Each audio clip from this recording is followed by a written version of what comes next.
Yeah, exactly.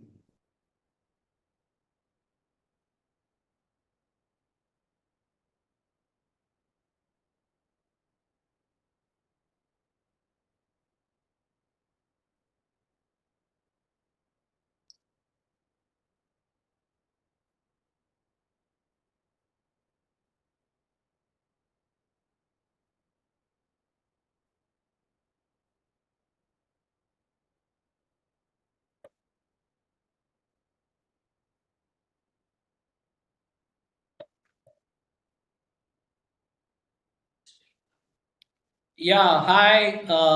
Good evening, all of you. Good to see you all. So the session has just started. So we are just waiting for a couple of more minutes for a few more people to join in. I have with me right now Mr. Samar Banwat from NSDL. He is the executive director in NSDL. So, because this is a topic about digitization and dematerialization, he was kind enough to consent for being a panel member. I have Leela from IC Legal. She's a partner in that law firm. Has lot of accolades to her credit.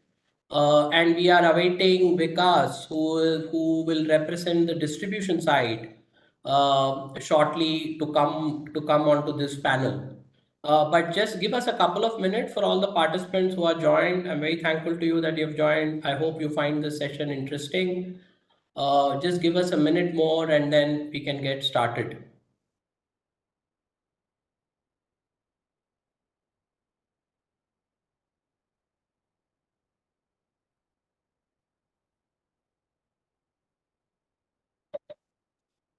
Yeah, so thank you so much. So let me get started, ladies and gentlemen.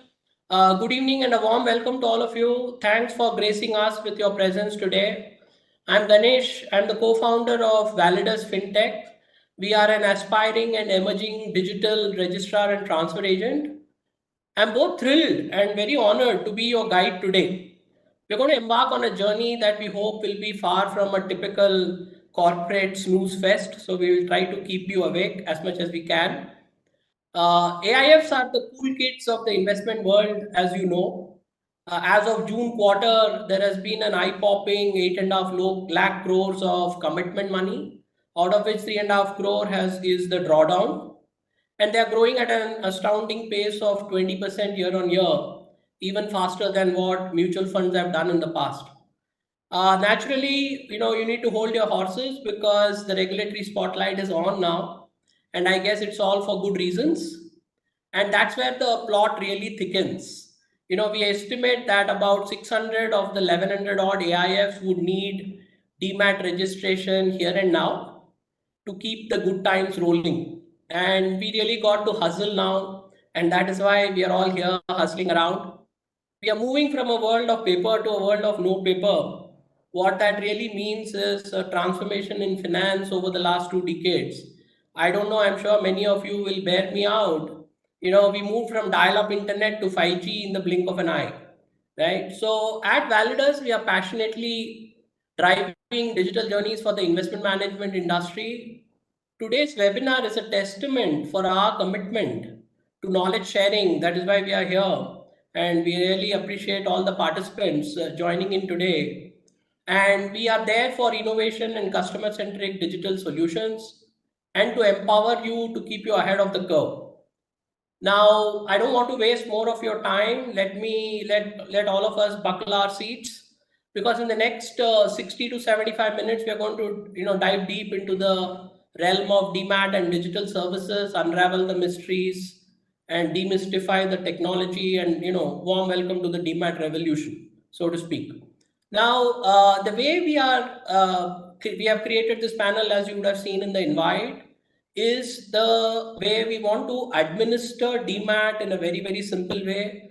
Primarily, the onboarding and ISIN issuance is what we are going to demonstrate in the first 15 to 20 minutes, followed by a panel discussion. As I said, a lot of eminent panelists are there. We're going to talk about industry matters largely oriented around dematerialization. And then the next 30 minutes is primarily questions and answers. All of you feel free to write in. and we can take it from there. So we will now open the presentation to give you a flavor of what uh, we are trying to deliver, and then you will be able to understand uh, the entire digitization process as we speak about it, right? So the first and foremost, I think this is a no-brainer. All of you know this. The circular came out on June 21st, compulsory DMAT of units, and the final deadline is April 30th. There are two portions to it, as the slide speaks for itself. The first one is, equal to and greater than 500 crores, 31st of October, and all schemes after that only in DMAT, all units after that only in DMAT form. And for the below 500 crore, April 30th is the deadline. Now, the way we really want to, kind of take this journey for you is divided into two parts, part one and part two. Now, the part one primarily is enable your fund. When I say enable your fund could be a trust structure, a DMAT structure, a trust structure, an LLP structure, or a corporate structure. And the schemes, which are the schemes that you have launched, you might have one to many, that are required for the depository admission. Part two is after the admission ISIN issuance is over, it's primarily getting the DMAT facility executed for your investor units. We are going to keep part two outside of this discussion because that's a regular routine process. We're going to focus on how to simplify admittance of your schemes into the depository world. Can you go next?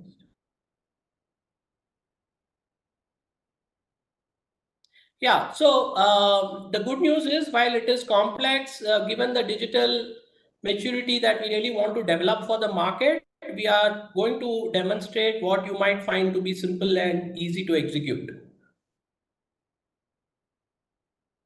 Now, let me lay down the process. It's not necessarily 6 steps as you see there. This is more for helping us understand what are the processes that we really need to go through, starting from board approvals to the data of your schemes requiring ISIN. Where ISIN is required, you have to put it in a particular format as prescribed by the depository. Then followed by the admission formalities, which is where we really come in to help you there. And then take the confirmation from the depository. The confirmation is primarily an ISIN issuance, and then communicate with all the stakeholders. As I said, we really don't want to delve into part two. DMAT as a process is so 1, 2, 3, 4, 5, right? Board approval, get the board resolution executed,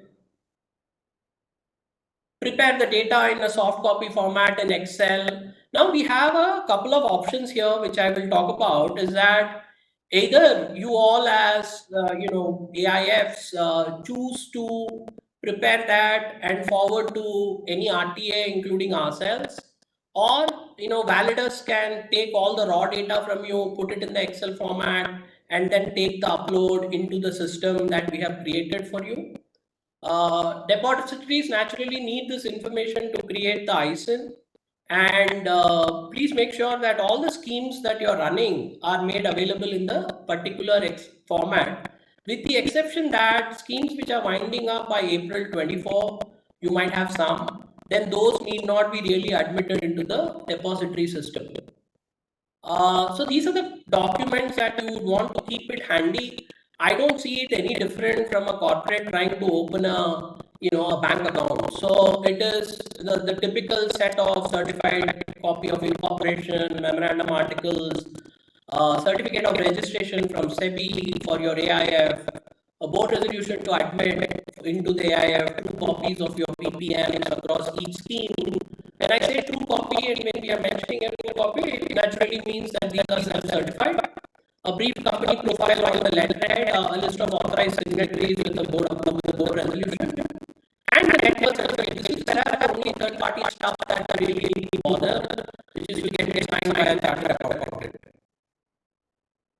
So now let me talk about the onboarding process. The onboarding process is, first of all, take a start with us. You find the web links at the bottom of that register yourself for next step with us. So we have created that basically we have also in some FAQs there. We will assist you in getting on board as an agreement for you online. So it will be something that you could potentially do on your own, or you can send all the details and then we will do it on behalf, and then share it with your final approval. And then the next step is naturally us coordinate with the depositories and all the procedures, objections, etc. And typically the depository take anywhere between 24 to 48 hours for ISIN issuance. So just as a matter of precaution, we have put as 3 business days. And yeah, and you will be able to provide access to a portal where you can kind of check the status. So we will be able to, we will enable all the knowledge-based articles, FAQs, as I just mentioned, right? So once your company and schemes are ready, and the ISIN has been issued, then naturally all the communication goes out to investors, distributors, trustees. This is something that we can take up as a full service RTA, and then the units of the investor has to be dematerialized. So now comes the choices that you have, and this is not necessarily with Validus Fintech. I would guess every SEBI registered RTA might offer this to you.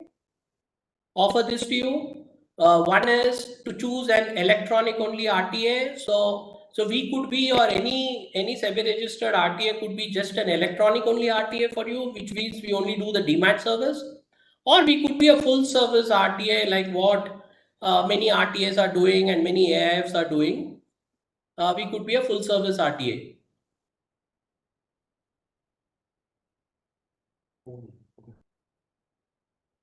Yeah, can you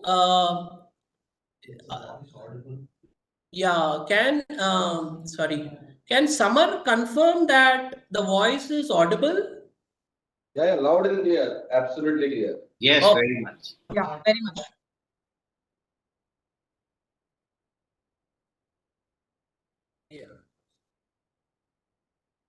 Yeah, so if the organizer is there on the call, we are getting feedback from the participants that the call is not clear. The voice is not audible. For us, it is absolutely clear. I'm not sure about others, but for me, it's very loud. I can hear you loud and clear. Okay, let me continue. Yeah, let me continue because there is a mixed reaction there. Yeah, so let me continue. So sorry for that distraction. Apologize. So we can any of the SEBI registered RTA can be an electronic only or a full service RTA. Here comes the difference between, so the question that can get asked is that what's the difference between an electronic and a full service RTA? Naturally, as an electronic RTA, we will have very limited functionalities because you will continue to run with whosoever you are running creation of units or redemption of units or any drawdowns, etc., and you will pass the units that have been actually created. So let's say there is investor A and investor B. You will intimate to us that, credit investor A with 100 units and investor B with 200 units. And when I say we, don't get me wrong, it's not Validus, any SEBI registered RTA. We then act like a post office to pass it on to the depository for crediting the investor's account. So a lot of processes, I really don't want to get into the detail. I'm hopeful that you're able to see it in the screen. A lot of, and we will send out this deck as well. We are not here to promote full service RTA by any stretch, but we just want to tell you that the risks associated and the reconciliation challenges associated with electronic only RTA can be a little challenging, but that's a real option that we are more than happy to offer. So this 2 slides kind of explain, this slide and the following slide explains to you what an electronic only RTA means. So we take data uploads from your RTA system and then pass it on to the depository. Whatever values, the units you give will be passed on to the depository, and the depository will give us a confirmation and do the credit corporate action, which we will confirm back to you. Now in this process, just be aware because I have had the fortune of running this business for over 25 years.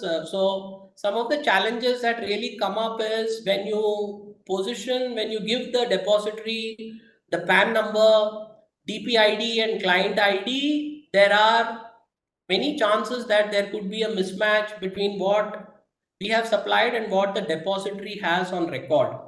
The second challenge that we typically face, which is quite unique, is that the sequence of holders does not really match. So we need to make sure before we pump. So if there are 3 holders in a particular AIF scheme as A, B, and C, it has to be in the same sequence, and even the signing. So if it is joint holder, joint, or if it is anyone or survivor, has to match with the depository records. So these are things that we need to be extra careful, and these can create a 3-way challenge, because it will be between the depository and, let's say, Validus is your electronic only RTA, and then you have another RTA. All 3 of them have to come together to really get there. This is so far as onboarding the investor is concerned. The next challenge that comes is the units itself, right? There could be mismatches because some upload has not happened, or some account has gone dormant in the depository side. There will be mismatches. There could be potential mismatches between units, which is also something that we have to be watchful about. Of course, if there is a smaller investor base, those can be contained reasonably well. But these are stuff that could emerge in an electronic only RTA model. So I'll go to the next one, which is the full service RTA model, which is what any of the SEBI registered RTAs would be offering, where we take complete ownership of unit creation, unit dematerialization, reconciliations, and the whole 9 yards, apart from running your drawdowns, apart from communicating with the investors, taking care of their customer queries, etc., etc. So the whole 9 yards really kicks in here. If you leave it to any of us, the standard recommendation to be is a full service RTA. The question then comes, is that an element of bias? Coming from my side, there might be an element of bias, but I can only tell you that the delta between an electronic RTA and a full service RTA is really not much, given the scope of work that we undertake. Again, I don't want to do any more sales pitch here. Let's move on. Yeah, so now I will hand over to my co-founder and CTO Suram to walk you through the steps that we have created in a very unique application, first in the industry, for you all to take a look and understand how this entire flow works. Over to you, Suram.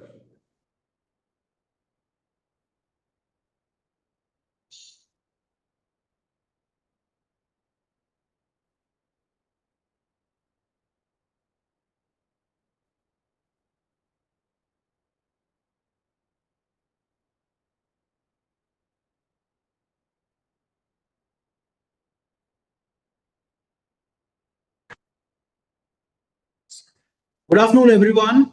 Hope you are able to hear me. Just confirm yes in your window. In the next 10 to 12 minutes, I'm going to walk you through a couple of applications we've created for you, starting with the DMAT onboarding, ISIN onboarding. Allow me to share the screen.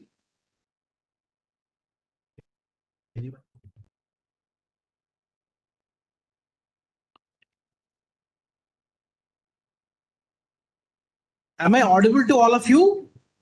Just say yes or no in the comment window, please. Yeah, great. Okay. Comments. Great. Okay. In the next 10 to 12 minutes, I'll walk you through a couple of purpose-built applications we created for you. One is to do an ISIN onboarding. Second is to onboard your customers. Briefly, we will explain what the process is all about. Now, as my colleague mentioned, there is a set of documentation, copious documentation that is required. In the link below, if you notice, we have created a starter kit for you. That starter kit will have all the details, including this presentation, number one. Number two, all the FAQs that we thought are appropriate. We will also bundle the questions that you asked during the seminar, and then we will present that to you separately. Third part is all the admission procedures, documentation requirements, data requirements from both the depositories. They're created in two separate folders. And the third folder contains the information that we seek from you to get you onboarded. Please feel free to click that link a little later, not now, so that you can actually download all of these startup resources for you. We've also created a helpline for you, irrespective. We are, as VG told, that our objective is not to pitch Validus here. Irrespective of the outcome, we will be very glad to serve you and do our bit to onboard you. The next one I'm going to take you through is the ISIN onboarding application. Now, here is the process. We will first give you all the documents that you are supposed to give. The documentation is slightly different between both the depositories. Once you go through our starter kit folders, you will understand that. To accommodate both the changes, we have created an application which is a superset of both of them. There are two ways in which we can operate. One, we will give you all this. Once you download the starter kit, see what data that you need to give. You can simply mail that copy to us. You don't need to bother about anything else. Then we will do this entire setup for you. And then we will, once the documents are in order and the data is complete, we will do a data capture from our side. And then we will present this link to you. So now, let's assume that you have actually gone through the entire documentation, gave us the data, we have captured the data. Now let me take you through the steps here. This is an application that you will use. You can actually use this to enter all the information, or you can give us this data. We will pre-populate and then show it to you. Now this is the documentation that is required. Let's agree to the terms and conditions and continue. Now, here are the details that we expect from you. We, as in the depositories, expect from you. Just a little bit of background. We actually have a full-blown investor onboarding, digital onboarding application. We thought we will repurpose that to show you how, to give you this option of getting you onboarded.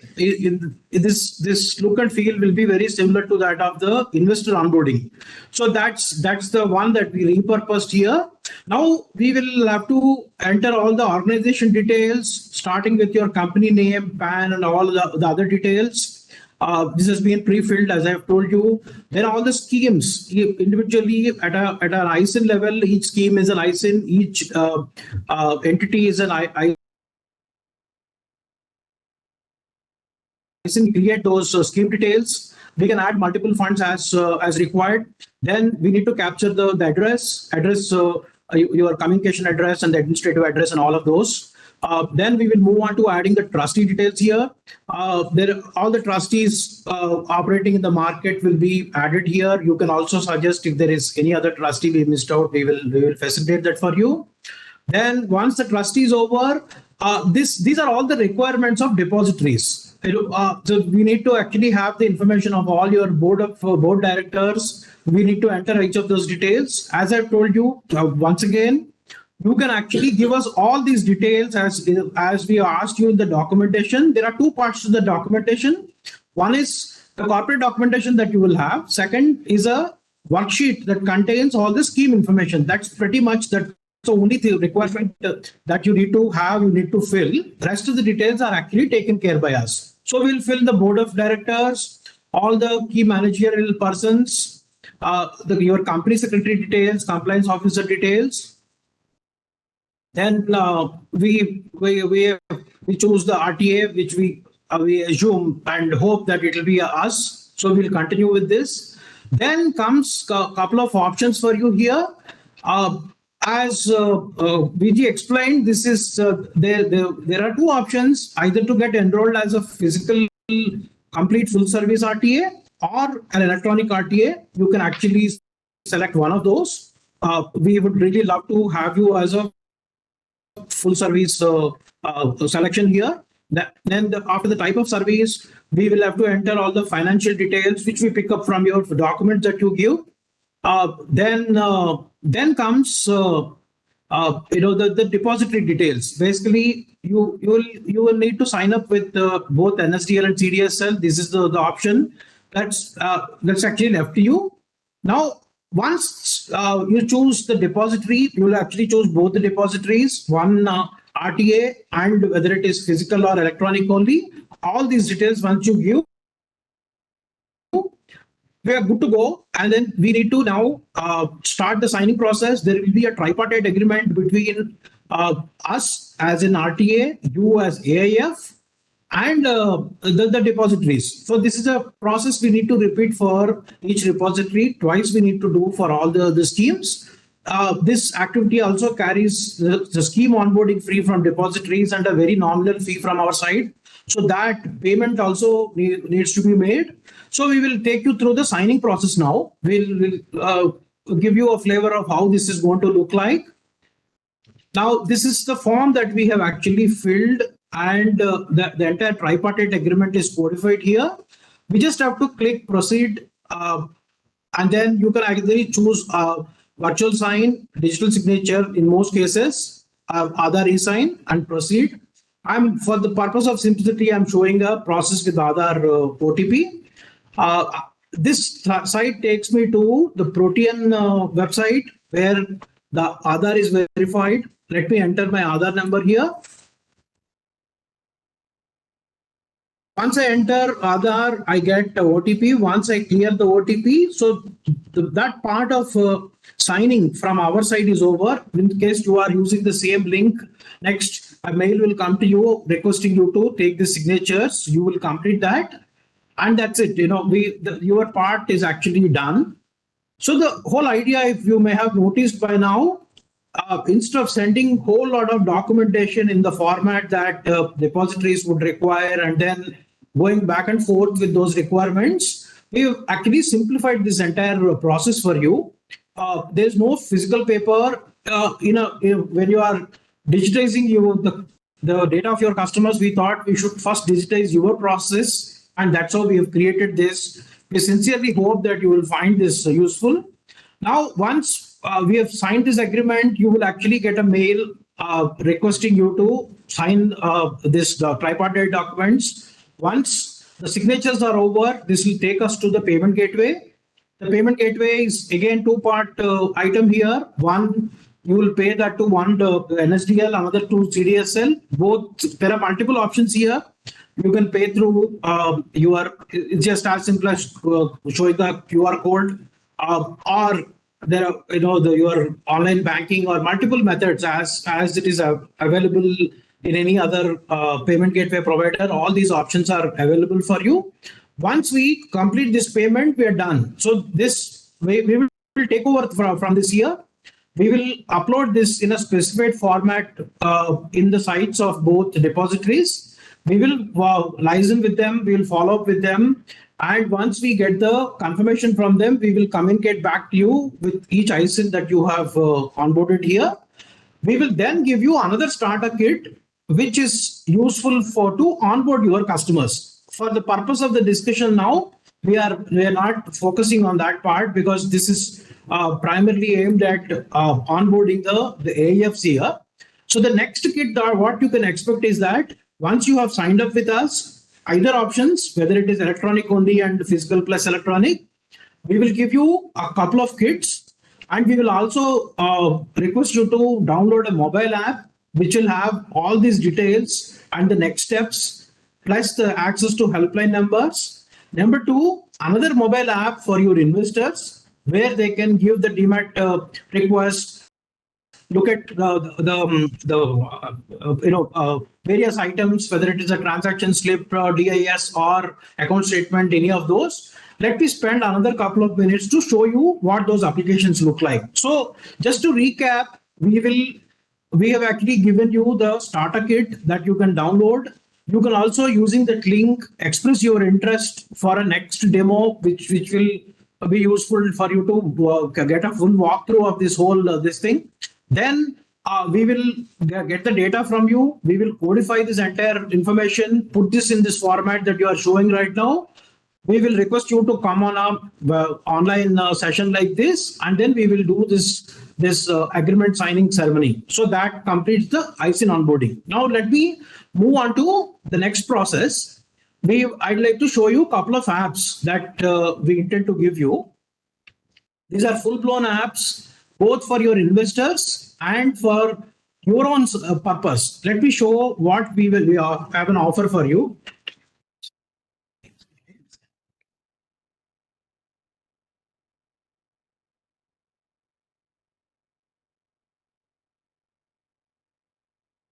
Can you see this app? All of you see this app? If you can just confirm yes.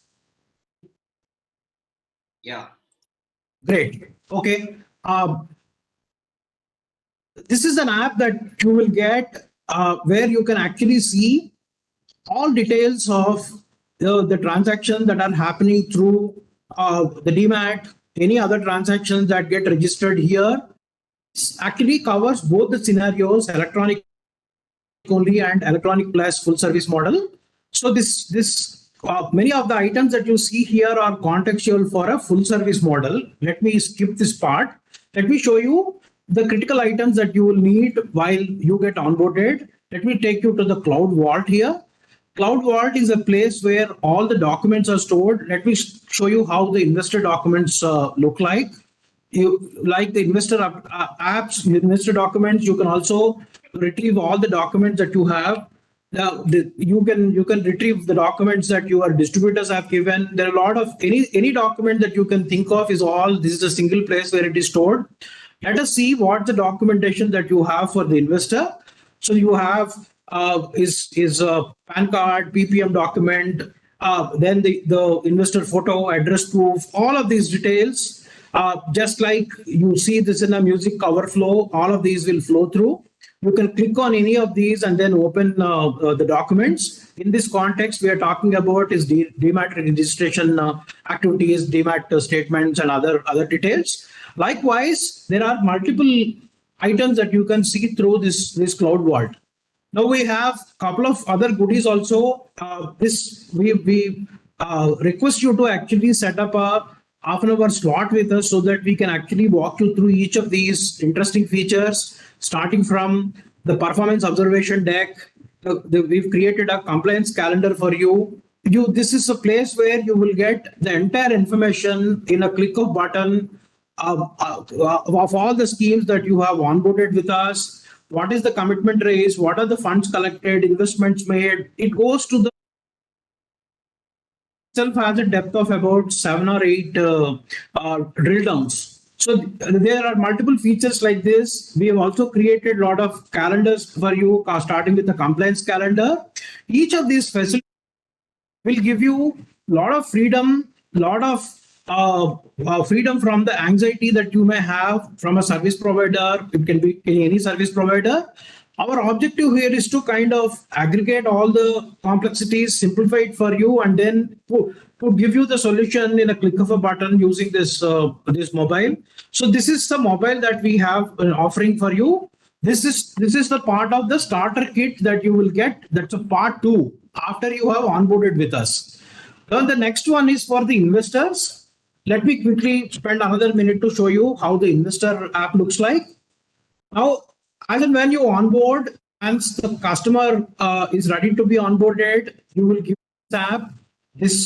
There are 2 options again here. This can be our app or this can be a white labeled app on your own. So all the schemes that you have will list here. The entire portfolio holdings customer has will appear here. Here you can actually create multiple transactions starting with the DMAT and rest of the service requests that he creates both for DMAT, even the regular service requests, whatever are applicable post DMAT condition with an RTA. And he will also be able to download account statements, portfolio statements. There are 6 varieties of statements that we have. All of these he will be able to consume, upload, or avail each of these information. Similarly, you can create service requests. If you have chosen us as a full service RTA, They can create SAP, additional purchases, drawdown notices they can get. Each of these, whether your fund is Cat 1, Cat 2, Cat 3, all of these options are very, very seamlessly packaged in these two mobiles. In case you have a distributor setup, we have an elaborate offering for that also, but this is not the place and time to showcase all of those. Just to give a recap, the starter kit is the starting point for you to download this information. Then give us the data. We'll complete this application form entry, give this information back to you where you can sign the agreement. You will have option like whether it is full service or electronic only service, then about one depository or two depositories, it's all your choice. Once that is onboarded, once your schemes are onboarded, we will do the coordination. We will give you a second starter kit, which contains these two mobile apps. Anything else that you need, we have created a dedicated helpline for you, both email, mobile. You can feel free to write to us and we'll be more than glad, irrespective of the outcome, on a no commitment basis. This is about the demo. Thank you so much for giving us this opportunity. Now we'll move on to the panel discussion. Yeah. So thanks a lot, Suram. I will now walk you through the eminent panelists that are there. For the demonstration that we had given or for any of the DMAT queries that will come post the panel discussion, feel free to write in and we will try to address to the best extent that we can. So let me now introduce you to the eminent panelists that we have. We have Mr. Samar Banvat. He's the Executive Director at NSDL, responsible for strategic initiatives, has spent more than 2.5 decades in the industry and, been part of it.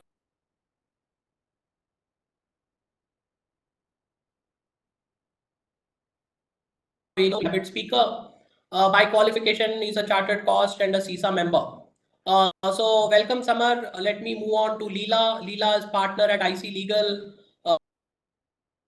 one of the large firms that really look at AIF structuring, admission, and so on, creating and then following up, applying with SEBI for licenses, among many more things. So Leela is a partner at IC Legal and part of the investment funds team with a strong focus on asset management companies, corporate governance, etc. She advises various domestic fund managers on formation and registration of AIFs in India and GIFT City, as also other jurisdictions. Very wide experience in advising investment advisors, portfolio managers, mutual funds on registrations, reporting, and documentation. Some of the best accolades that she has is she's recognized as one of top 40 under 40 AIF professionals in India by the Association of International Wealth Management of India. She also has another 40 under 40 compliance professionals at Compliance 10 by 10.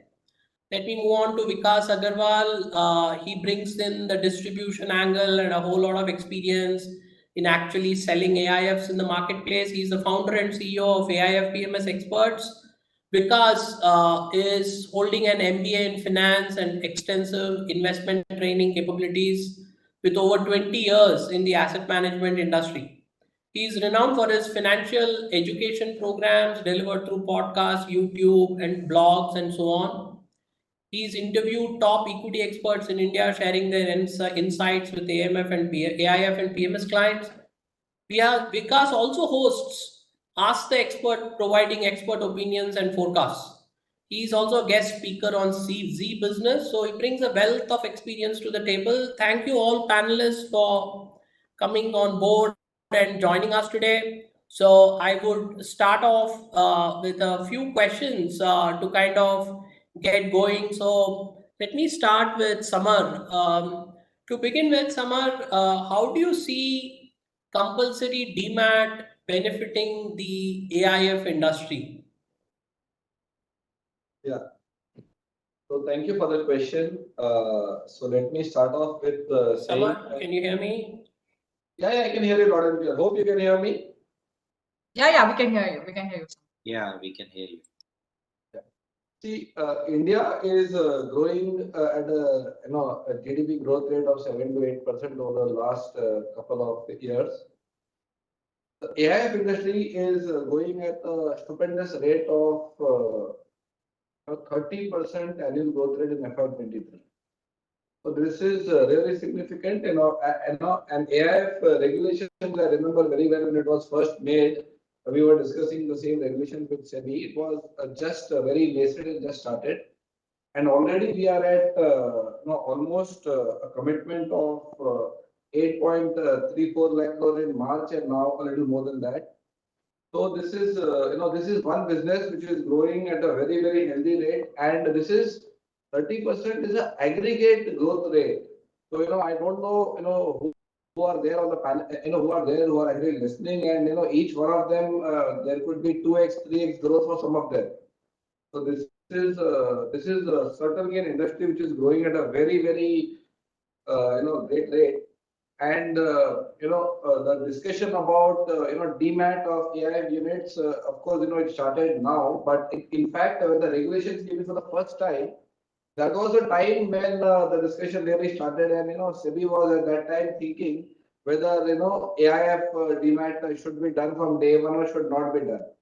And that is the time SEBI actually took a call that let's start off with something known as light touch regulations, let the industry grow, and then let's have more governance, more process, stronger things around it, so that once the industry grows and it is at some decent level, that is the time let's have all the bells and the whistles and the rigor around it. So which will actually help the industry grow much more than it has grown today. Because now for some of us it may be think that why so much regulation. Believe me, we've been in the industry for more than 2.5 decades, and there are in every single sector we have seen that there are more regulations, and it looks like painful at the beginning, and it looks like why this change. But once it is done, it just helps everybody, and it is actually in our own interest, which is a little hard to explain and to understand. But I think only time will tell that we can see the real benefit of this coming to everybody. Very basic things like DMAT will help you ensure immediate transfer. The title of security is absolutely clear. There is no ambiguity amongst title.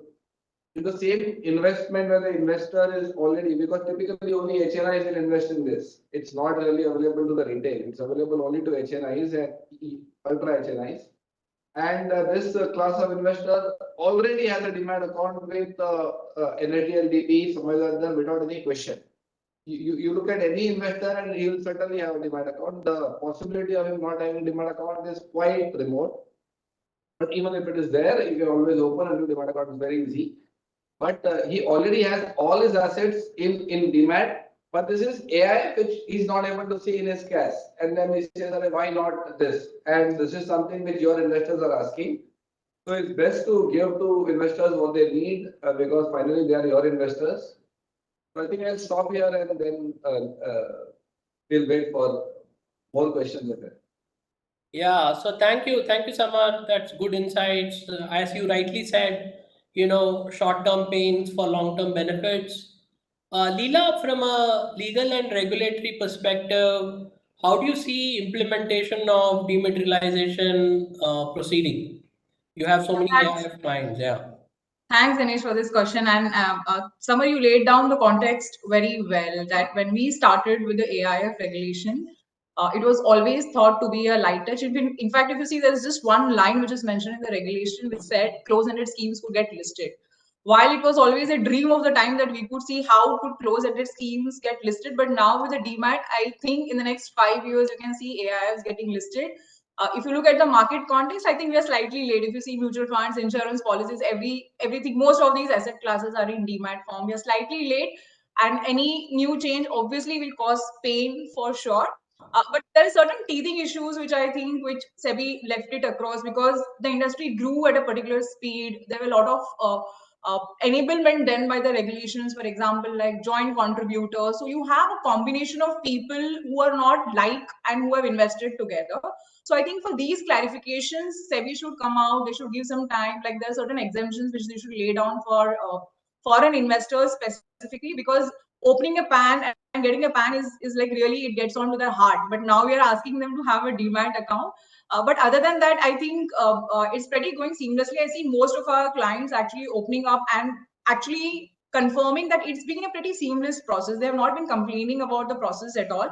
Obviously, now going back to the existing clients and asking them to change the manner in which they are investing, maybe a process, there may be a certain time, there may be a certain pushback from the clients, but all in good order for the growth of this industry. Right. Very good. Moving on to Vikas, I have a very different question for you. You have seen the industry from close quarters as a distributor. What do you see as the future growth of this industry in 5 years from now? There's a lot of regulation happening. There's a lot of opening up also, like private credit schemes getting launched. And I guess you are the best judge to speak on this. So, Vikas, what's your view on the growth of the industry in the next 5 years? So Ganesh, firstly, I want to appreciate that you've taken the initiative and organizing these kind of sessions, and this would only help in entire investor community and our industry friends to sort of gain more knowledge about it. As our senior panelist already established the fact that the way AIF industry is growing, I remember in 2012 when it got regulated, the AUM used to be zero. It started from scratch. Otherwise, people used to call it investment banking fund or venture capitalist fund and whatnot. So SEBI said, all that, nothing. All of you come on the same table. Let's have a level playing field, and let's have category 1, 2, and 3. And that's how So regulator is like a father of the industry, plays an important role in terms of developing the industry. And post that, we saw that from nowhere to 8.5 lakh crores of AUM that he's talking about, the commitment. I mean, you see the kind of growth this industry is having. Now, particularly answer your question, what I feel is that the kind of innovative products which are coming in, especially on the category 2 side, like you talked about private credit, you talked about, participating in real estate through AIFs. All that used to be a dream for mutual fund companies. I mean, they used to have this idea, but they were not allowed to do that from a regulatory point of view. Now, why it is growing? That's a question. It is growing because investors are chasing these sort of products. So firstly, thanks to the manufacturer community that they are able to think and ideate in these lines, A. And B, you see how transition is happening overnight. I mean, people who used to invest in fixed income mutual fund, I spent 20 years in the industry, Ganesh.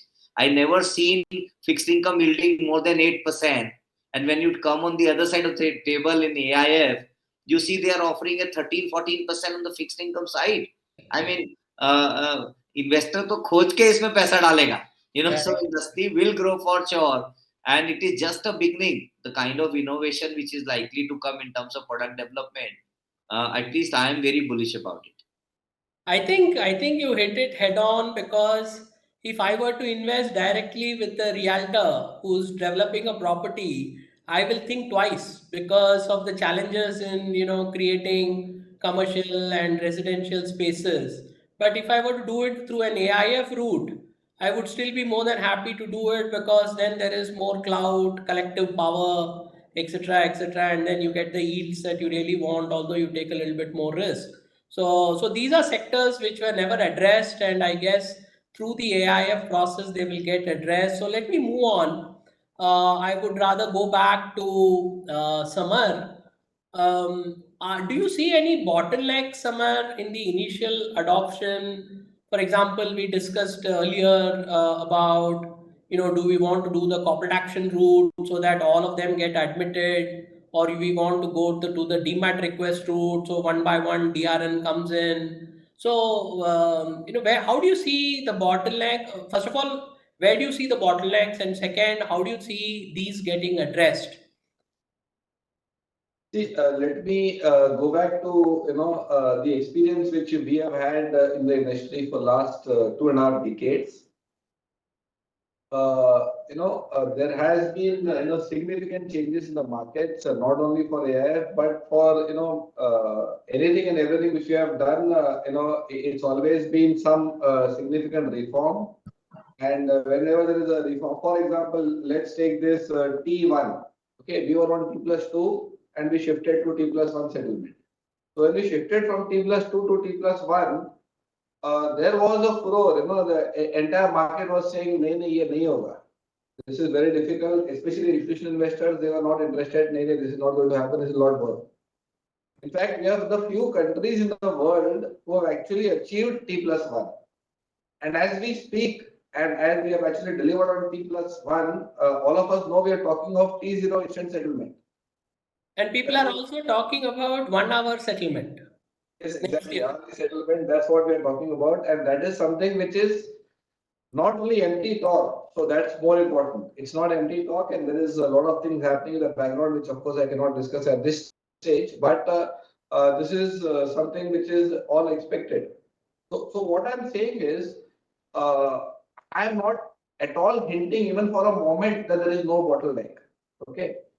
Anything new, any change which happens, people, by nature get used to whatever is already happening.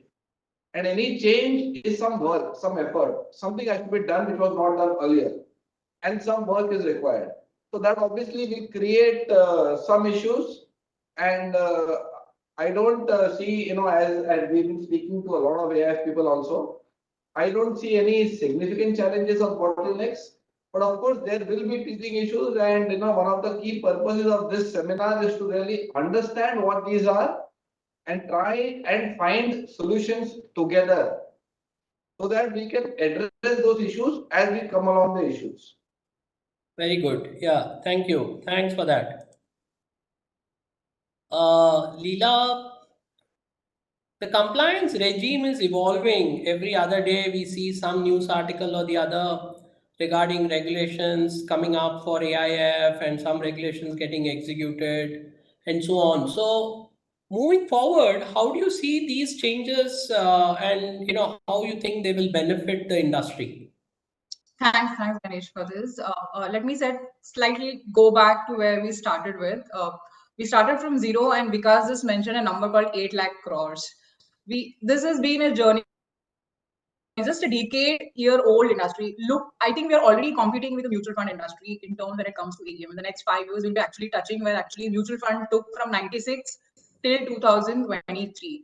When you grow at this rate, imagine as a regulator which has got a responsibility to protect the investor interest. So that is the fear. Till 2020, I think we were pretty lean in terms of regulation. But if you see since 2020, there has been a spike in terms of the regulatory framework that came in.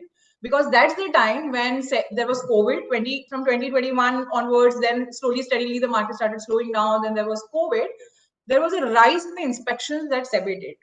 Because they said, okay, it's been 8 years, now let's start seeing what people have come up with. And that's when SEBI started observing that things have not been very rightly being carried out because of the lean regulations. People have taken their own interpretations, and for few bad apples, they said, okay, no, we need to rectify this, we need to get this sorted. And if you could see, there was a huge lot of regulatory change that happened. And I know people may not like it if you say it's a very welcoming change, because few changes were indeed very welcoming. Few changes obviously added to the compliance burden but if you see in the last 3-4 months, SEBI has really slowed down now.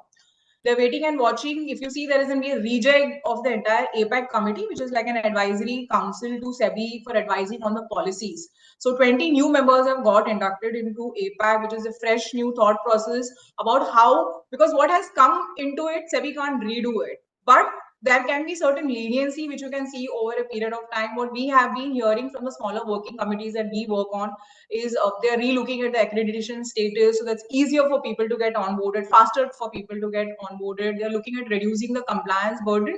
I think from here on, it will be more principle driven. But it is also up to the market, how market reacts to a lot of stuff. How do they interpret and implement the compliance flavor? Because SEBI always believes there is a principle which is laid down. If you try to run on the borderline, SEBI is going to come back with micromanagerial sort of compliance issues. I think as a market, it's our responsibility also to be to take care of the fiduciary responsibility that's given. But from here on, I think there may be certain lenient measures that will come through. Obviously, certain maybe knee-jerk because that's what we have been hearing, but more on the lenient side to ease out the entire block that's happening in terms of the FDI inflows and the HNI inflows. Yeah, good. So I have a related question here. Do you think self-regulation will help? Absolutely, Ganesh. And I think SEBI has been pitching us aggressively to create more like a self-regulation, because if you look at the global markets, Ganesh, the regulations are very lean. It's principle driven. There are SRO bodies, like in case you look at US, there is a FINRA, then you look at Singapore, there is an association of the entire bodies. So these are the associations which come out with like operational guidelines. They sit with the people on the ground who are operating, because it's not about ease of doing business the way we usually talk about. It is about ease of doing operations also. So it's just not like you release a circular and the business gets done. There will be huge FDI inflow. If people are not enjoying the entire journey of coming into India and investing, and the investors are not enjoying, then obviously they'll go back to the stereotype products they have been doing. So Right. I think a regulation body is absolutely the need of the hour. Absolutely. Okay. Yeah, good to know that. So, because any thoughts on the future role of RTAs to support this industry, and where do you see the changes happening? That's an interesting question. Firstly, I would agree with a lot of points that Leela made about, the compliance, the regulatory requirements.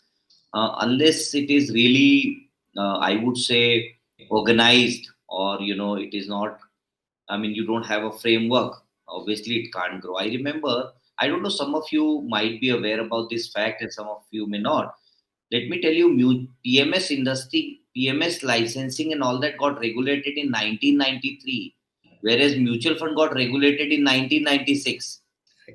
But you see the kind of growth mutual fund industry has from 1996 to 2023. So it would have not been possible without having the whole thing well regulated, well organized by RTAs. Oh, wow. So RTAs plays very, very important role. I mean, the fact that as an investor, that when I'm 20 years back, I remember when I entered the industry, mutual fund used to be where AIFs and PMSs are today. So we have to tell, beyond FD, mutual fund used to be like an alternate investment.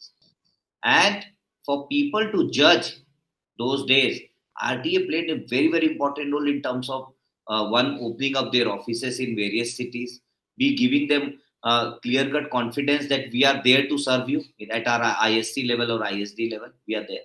And three, they were there to give this confidence that, look, NAVs are calculated by third party, the way it has been ring-fenced.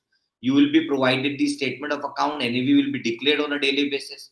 You can come and redeem your money and take the money out any point of time within the guidelines of the organization. So, and then furnishing the statement of account, following the tag, furnishing those statements online, offline, within 7 days. I remember during 2002 to 4, 7, 8 times, RTA used to send 1 lakh, 2 lakh, 3 lakh statement of account physically every month during the NFO time. So without RTA, and what was the reason why PMS could not manage to grow to this level? Is only because of the lack of regulatory, lack of RTAs and their support. So if RTA would come, and you see the way it is shaping up this AIF industry because of the regulator, because of the RTAs. So what I'm saying is that within the regulatory framework, RTA plays very, very important role. And without RTA, we can't think about growing this industry. Oh, wow. That's a very good response. Quite inspiring for us, I must say. Yeah. So, one last question, because we are running out of time, and I would post that to Samar. Any initiatives that depositories are undertaking? Like I keep hearing about instant PAN in the industry now. The income tax authorities have launched this instant PAN service where you can get your PAN by just quoting your Aadhaar and OTP within 4 hours. So, is there any such services or any new things that the depository world is undertaking? Any thoughts, Samar? Yeah, sure. So, let me come to, focus only on this AIF piece actually, because that is where we are. There are so many other things. I think I will leave that not for today, for some other day maybe. But within the AIF space, so what has happened is, as a depository, people generally understand that this is for holding listed equity shares. The DMAT account is for holding listed equity shares, and it is synonymous with that. If you want to invest in the capital market, you need to have a DMAT account. Everyone understands that. But in reality, this same DMAT account is capable to hold so many other financial assets. It could be mutual funds, it could be debt, it could be sovereign gold bond, it could be a government security, it could be a municipal bond, it could be anything. But it can also be a AIF unit, which is what you can actually hold it in a DMAT form, and it is possible to hold it in a DMAT form. But however, what happens is, not a lot of people would really understand that because every instrument is very, very different. Somebody would say that mutual fund is already there. So what is there if AIF is also there? But every industry, every financial instrument is very, very different than other. It is like chalk and cheese. It may look similar, but it is very, very different. AIF is extremely flexible. The regulations are very flexible. It gives so much of leeway. You can cut a deal with every investor very, very differently than how it happened for a broad-based fund. So this is very popular across the globe. Now it is also in India. And now this AIF is what we are actually dematerializing. For example, in AIF, in a normal course, one would assume that once you hold a security, financial product in a DMAT form, it is really transferable. However, in AIF, we came out with the concept, of course, after discussing with industry players, that it is not really transferable.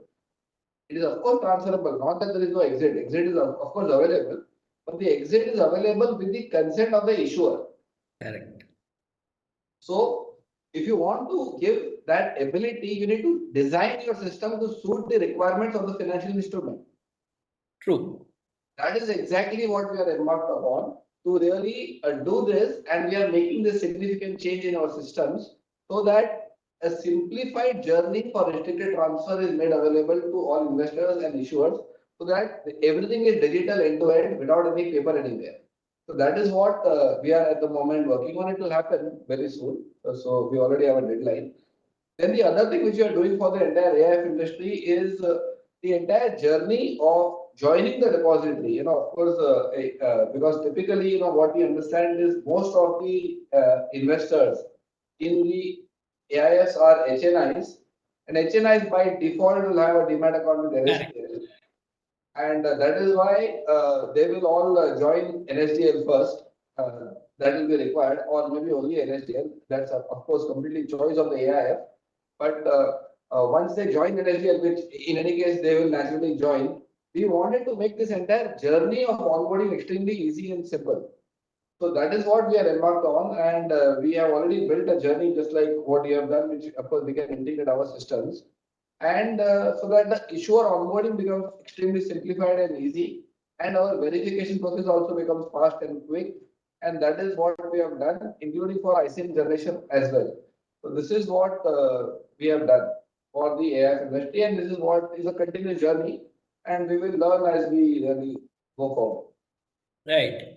Anything else any of the panelists would like to speak about before I take on the questions that are popping up? Just for the information of all of you, we have about 419 logins as we speak, and I'm hopeful and thankful that they are gaining from these insights about what is happening in the DMAT world and what's happening in the AIF industry. So any last point anybody wants to make before I move on? Yeah, absolutely. Ganesh, because you want to take it, otherwise I'll go ahead. So one thing, Please go ahead. yeah. So one thing, Ganesh, you guys have done a fabulous job, as Vikas rightfully said in the beginning. I was going through the entire presentation. AIF has been a sophisticated product. Any product. So example, I was talking to a rickshaw driver. That's a very trivial example to take, but he said, "Ki, madam, I use a Paytm or a Google Pay because 3 buttons mein mera kaam ho jata hai." And that is the beauty of technology. people should enjoy the journey of getting in, wanting to do this, right? You should make them feel like Steve Jobs said, I will make a mobile which people will lick. And that is how a digital system has to be. People should want to use it. People should jump to use it. And I think AIF space, because of the amount of documentation, complications that we have created, then there is DMAT, NSDL, 56 forms, signing on all the pages. I think digitization is a need of the hour, and I saw the system. It's pretty so seamless. It was looking ekdam makhan, right? So you guys have done a very fantastic job, and I think this is how service providers should pick it up, and digitization is a way to go ahead for all the times that we have to see. Yo, thanks for that accolades. Thank you. So we will continue to build on it. Yeah, Vikas. I just want to say similar lines what Leela said and my Samar said is that the kind of initiative you've taken and the way digitalization is happening in this industry. I think this will only and only increase the reach of these products, innovative products. And once you get things in your hand, then you get more confidence about it. So I think RTA plays very, very important role. And the way things are shaping up in AIF industry, both the innovative products which are manufactured by manufacturer units and then the RTA coming together and shouldering the responsibility of helping them to grow. I think this is helping us as a distributor to reach out to more number of investors and help them create long-term wealth. So many thanks to you people. Yeah, thank you so much. So let me move on to the questions. The first one is that whether we can accept DMAT account which is used for PMS. If yes, discretionary and non-discretionary are both okay. Can I post that to Samar? We can of course accept the DMAT account. But the other question is, if yes, discretionary and non-discretionary are both okay.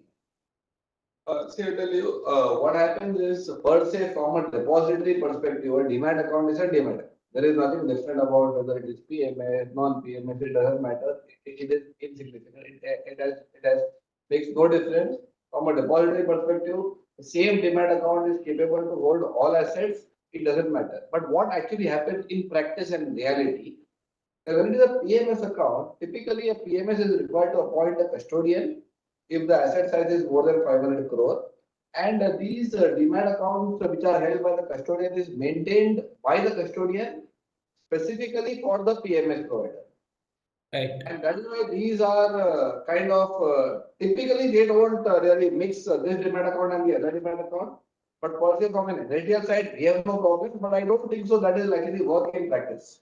Okay, so from a business perspective, it's better to have another DMAT account if it is, discretionary or non-discretionary. So that would be the answer. But technically, you can use it. That's the point you're making, right? Yes, just to add to it, there will be a POA on that account. It will be very difficult to maneuver and use a different, because the portfolio manager will always have ownership on that custody account. Correct. Practically, it will be, as Samar rightfully pointed out, practically it will be impossible. So, Absolutely. the accounts different.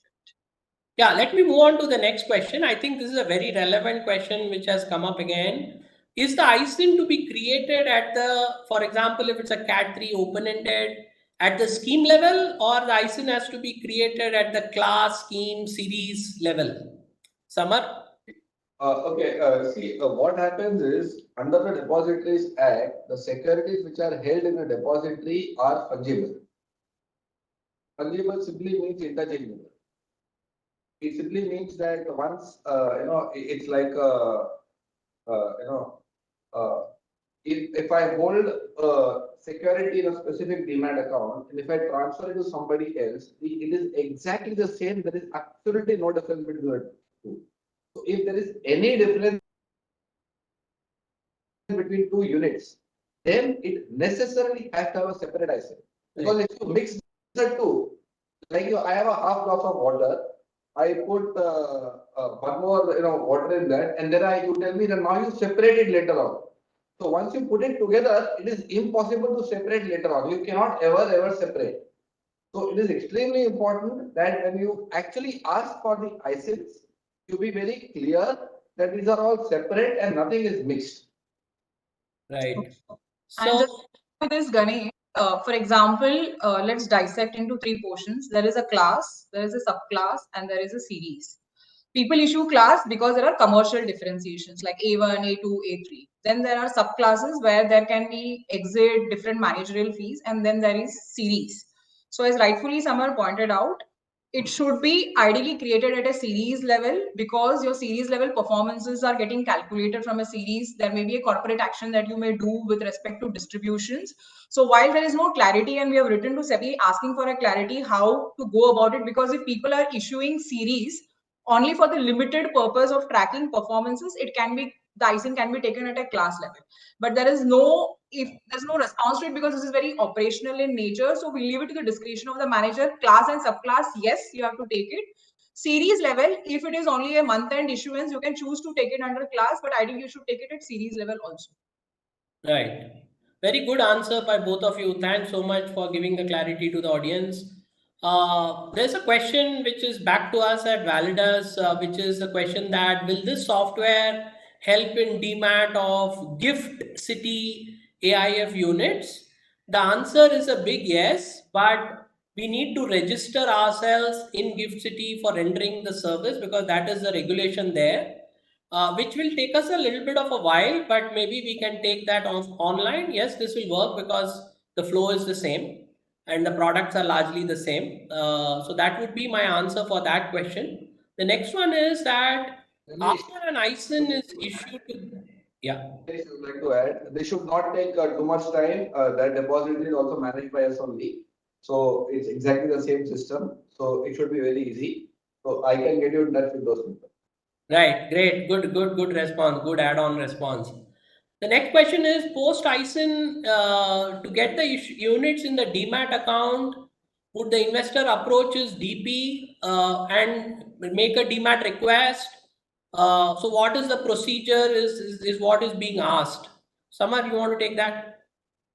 Yeah, as of now, the process is that you have to go to your DP and then the DP will make a request to the RTA and then the units will get converted. But we understand that this is not an easy process and it is a little cumbersome process. So we are in touch with the regulator, with SEBI, to simplify the process and see to it that if it can be done through the corporate action route, but this is not yet decided. It is under discussion. So till the time it is not decided, the only route available is through the DP. Right. Okay.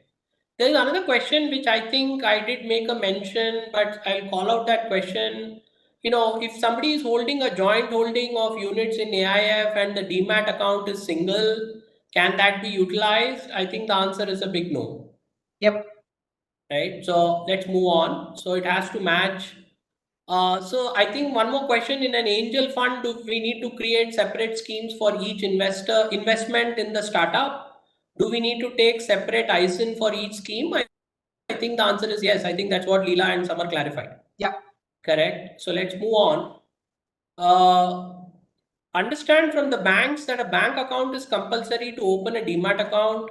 But in case of foreign investors who don't have a bank account in India, can you please guide us? I think that's for Samar or maybe Leela. Yeah. So in this case, Samar, you can take the technical portion. What we have been hearing, yes, is difficult, and we did write to SEBI about it, and SEBI has clarified they are looking into it, and there may be certain clarifications. Samar can actually point out the nitty-gritties of it. Yes, yeah. So here, so what happens is typically, everybody will have a bank account. Okay, he may not have a bank account in India. He will have a bank account outside India. So what happens is typically when in the unit there is some income and finally there is some redemption and the payout has to be made to the investor. The bank account in which this payout has to finally go. So that account number can be mentioned while opening a DMAT account. It could as well be a DMAT a bank account which is out of India. Okay. Okay. You want to add anything, No, Leela? no, I'm not. I think that's the major issue that we were pointing, but Samar highlighted it very well. Right. Okay. There's another question which is again important question in DMAT. If the nominees are different in the registered AIF account and DMAT account, what will prevail? I'll explain this in a little simpler way. Once the securities are dematerialized, what a depository does from a legal perspective, I'll explain. Depository will maintain the register of members for the AIF. It means that the AIF register which they are maintaining, which the depository is maintaining, is deemed to be the register of the AIF itself. So whatever record is prevailing in the depository is the only record. There is no other record. That is the only record, and whatever information is there in the depository is nothing but the information of the AIF itself. So in simple answer, whatever is there in the depository shall prevail. Okay, so that will prevail. So irrespective of what nominee you chose in the AIF account, if by mistake you have chosen another nominee on your DMAT account, the DMAT account will overrule the AIF account, correct? Yeah, so that's the answer. Largely, we are done. There are some repeat questions. Do we have more questions? Just 1 second. Apart from ISIN creation, whether RTA takes care of other activities like payment of income distribution and other corporate actions, I think the answer is 100% yes. That is where we spoke about the full service RTA.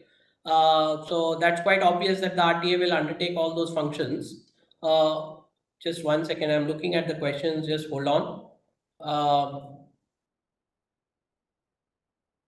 How does dematerialization of partially paid up unit class take place?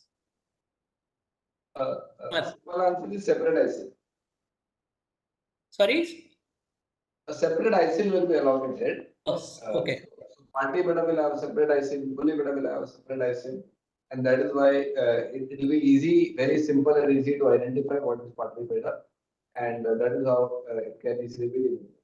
See, the cardinal principle one has to remember is, in the same ISIN, once you mix two securities, and if at any point of time in the future, whether today or after 2 years or after 10 years, you want to say ki ye wala kaun tha, wo wala kaun tha, sorry, it's not possible.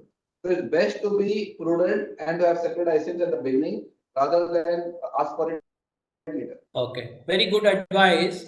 There's another very interesting question. What if the client is not able to provide the DMAT account before the deadline?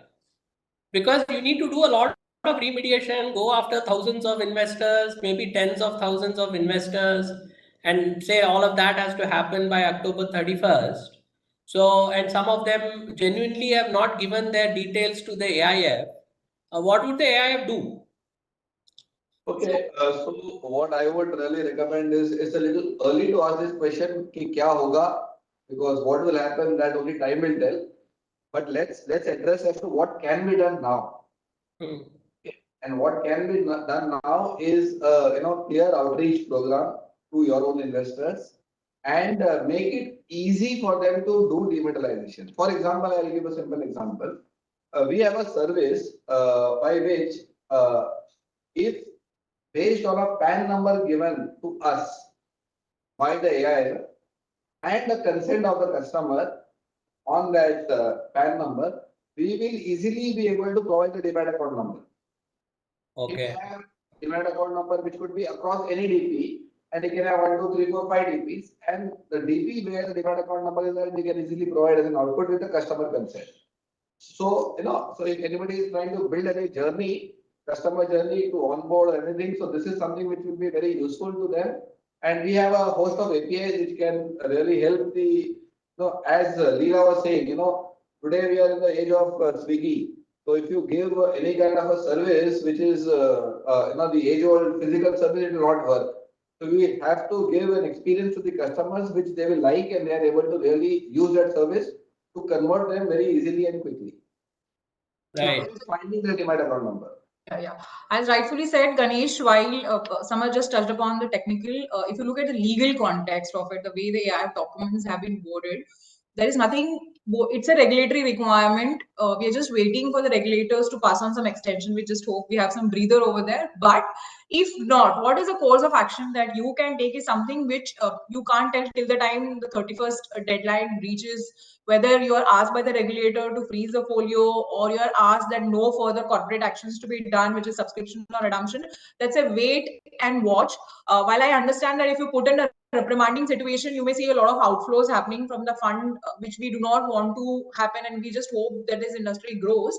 So it's a wait and watch, but as Samar rightfully said, make it easy, make it comfortable, make it more convenient for a client to open the DMAT account, because there is no leeway that there will be exemptions. So this is going to see the light of the day some point in time. The earlier we accept it and the earlier we start moving out to it, better for the industry.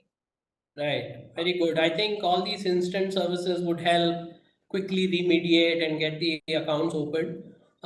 There's one last question for NRIs. Will they open pins or non-pins? Further, will it be NRE pins or NRO pins? Typically, whether it is repatriable or non-repatriable actually depends on where the money is coming from. If the same guy is investing from his money, which is local money, it is naturally non-repatriable. If the money is coming from outside, it will be repatriable. So that is under the FEMA. So that's how typically the DMAT account will get opened. And most of, for most investors, they may already have a DMAT account. It's not as if they really want to open a DMAT account. So you can check with your list and you will figure out they have a DMAT account.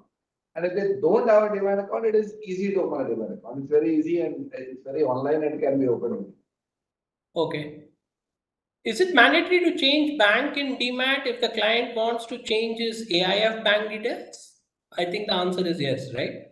Yes. Because for every DMAT account, there is only one linked bank account which is there as a part of the DMAT account, which is used typically only for income distribution or redemption payout and no other purpose.